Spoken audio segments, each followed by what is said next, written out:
Hi, I want to talk to you a little bit today about working out and exercising, whatever, really like being in your body and feeling alive. And if you're somebody who's been like maybe finding yourself in a place where you're really wishing that you were moving your body more, or you felt you really want to feel more connected in your body, I just wanted to share a little bit of my own process this year. So first of all, just to back up a little bit, I will say that about a year ago, I was a co-founder at a startup and I was just working my butt off. I couldn't find the time to fit in working out. It just wasn't a priority for me.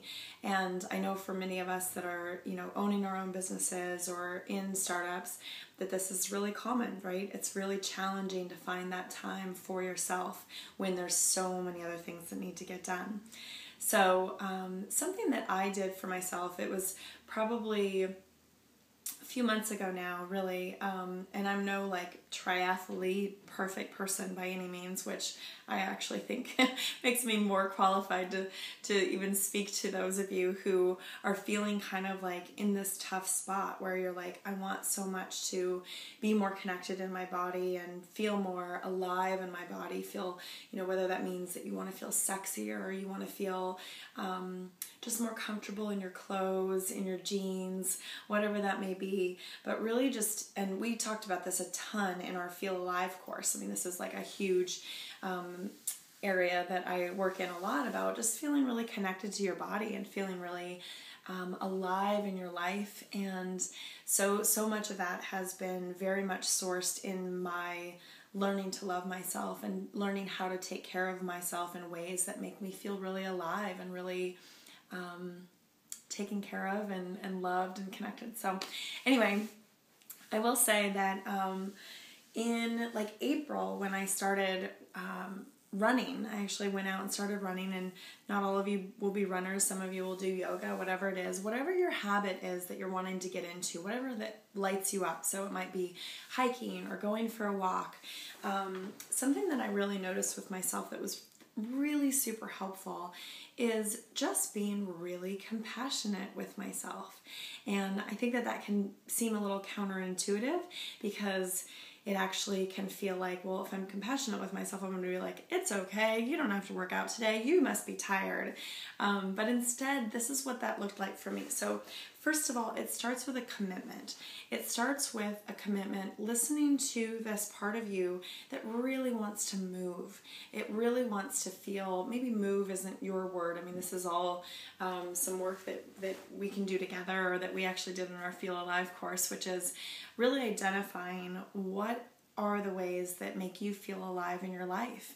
And when you think back to those, what is that? And, we could go down this road in creativity and art, but when it comes to really feeling alive in your body, that might be that you loved a time in your life that you took walks, and it might just even be a 20-minute walk or a 30-minute walk.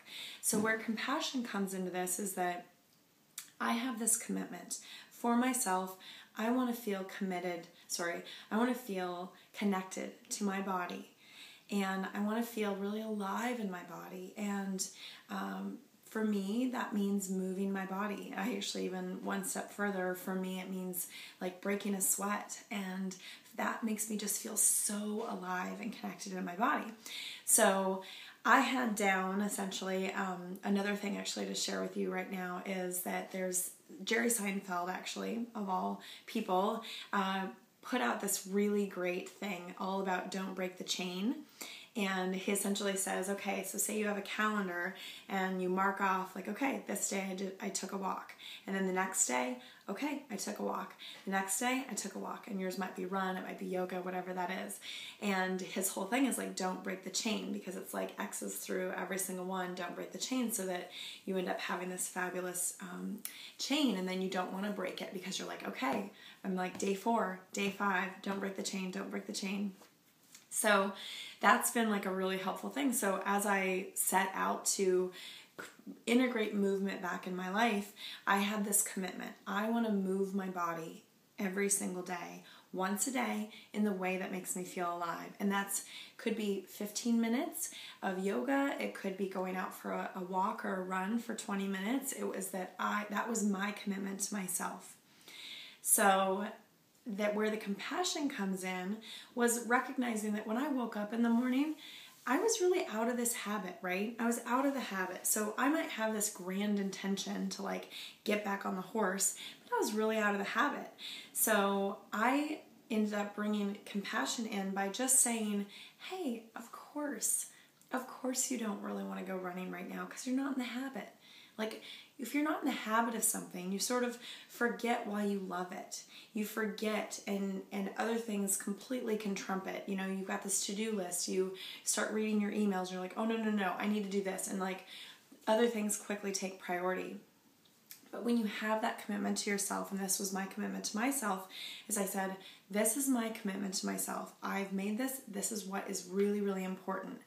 And I understand that this feels really hard and this feels really challenging for you right now. Of course it does. You know, of course it does. You haven't done it in a while. And it was almost like I would talk myself through putting on my walking clothes or putting on my yoga clothes or putting on my running shoes, you know, and just be like, of course, I hear you. Of course it feels really hard. You're out of the habit, and that's okay. And just really lovingly walking yourself through it, but not listening to that voice and letting it actually derail you. But instead listening to that voice and saying, I get it. You haven't gone running in for a while, and this probably feels kind of scary, and that's cool. And let's just put these shoes on and just walk out that door and just see what happens, you know?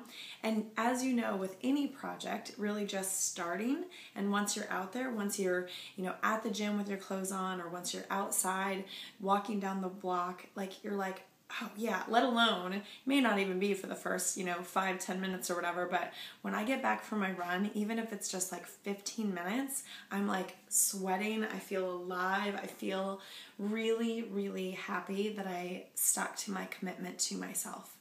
So I will add some links here below in terms of the Don't Break the Chain, which I actually use as even an app. I use the Nike running app. Running might not be for you, but I'll give you a few resources, and really for anyone who's just feeling like they're having a hard time sort of getting back on it. Hopefully these tips will help you. And one final thing I'll just say is that I started running just 10 minutes. I did a 10-minute run before a 9 a.m. meeting. I was like, I have very little time.